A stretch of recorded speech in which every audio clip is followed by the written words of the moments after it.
Aujourd'hui, nous nous retrouvons dans les ruelles de Frontignan pour visiter l'atelier de Jean-Louis Delorme, artiste plasticien frontignanais que vous avez pu voir dans mes vidéos sur la crèche géante pour parler de son sujet de prédilection, les joutes languedociennes.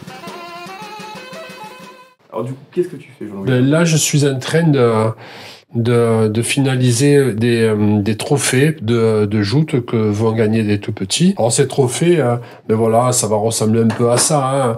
Tout terminé, là, il va y avoir ce petit pavois ici, là, de coller sur la surface là.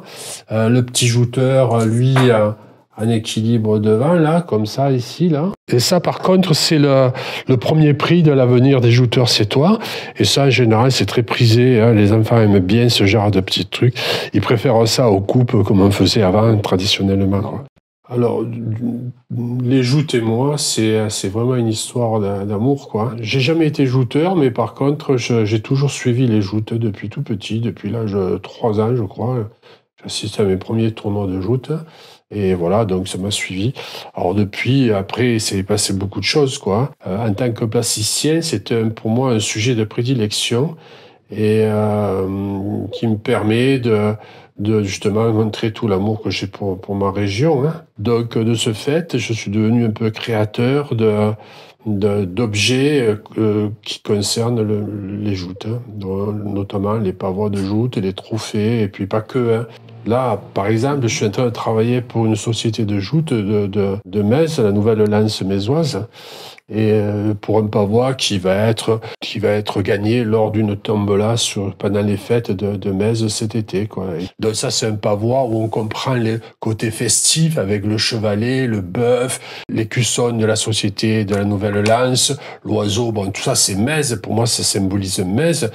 Et par exemple, sur Metz, cette année, je travaille j'ai fait un pavois pour des amis qui ont monté un bar. Ce bar à vin va s'appeler le Baptistou, et un pavois qui a que la forme de pavois, en fait, mais il y aura quand même, donc on comprend qu'on appartient à une région de joutes, et ce bar a voulu mettre son logo sur un pavois, quoi.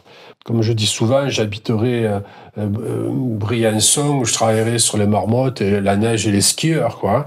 Mais là, bon, il s'avère que je suis très sudiste et languedocien, qui plus est, hein. Donc, ma passion, elle a été tout à fait logique, quoi.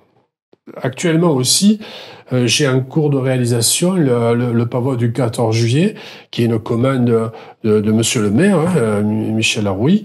Et ce pavois, je le fais depuis, si je vais dire une bêtise, mais ça fait au moins 20 ans que je le fais, quoi, on va dire. Allez, on va dire ça comme ça. Et ce pavois, c'est quelque chose qui est très important pour moi. Il note un peu le suivi de mon travail. C'est-à-dire qu'il ne faut pas croire qu'on a un style et ce style-là, il est gardé à vie, quoi, hein. Donc je change de temps en temps de thème, d'histoire avec ce pavois, de façon de le réaliser, on va dire. Voilà. À Frontignan, il y a vraiment, bon, c'est ma ville, hein, je veux dire, c'est toutes mes racines. Le son de frontignanaise, hein. Mais à Frontignan, quand même, ils ont le premier monument de joute.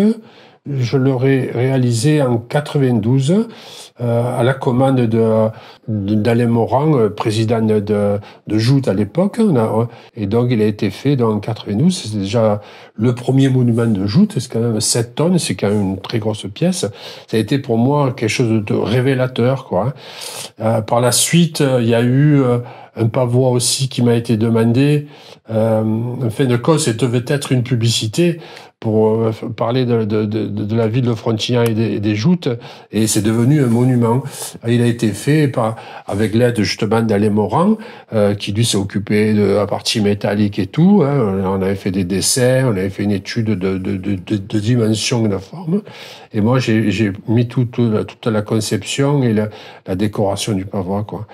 Donc ça, c'est vraiment les 2 premiers monuments. Après, il y en a eu 2 autres pour la ville de Sète.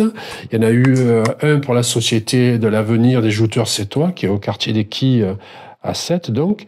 Et il y a eu aussi à Balaruc-les-Bains. En fin de compte, j'ai réalisé 5 monuments.